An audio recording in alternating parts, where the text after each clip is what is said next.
morning everyone sa tanan nga di nagtanaw na ko ron ning taknaa ni Duula sa og nakikitubang diha sa tanan, no?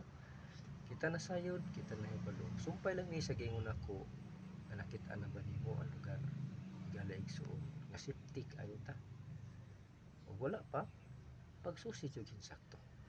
Kay lisod kaayo ang pagmahay narabagyo sa ulahi.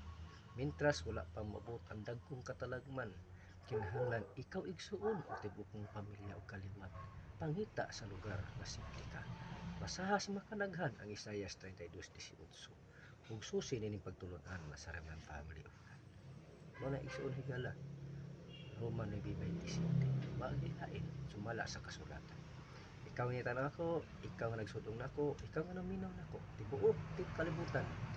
Christian man o dili Christian, kita ni igsuon kay kita nahabilin ng kalibutan na isip pamilya sa Dios o Remnant Family of God. Ikaw ni, ako ni, kita ning tanan. Salamat sa imong pagpaminaw.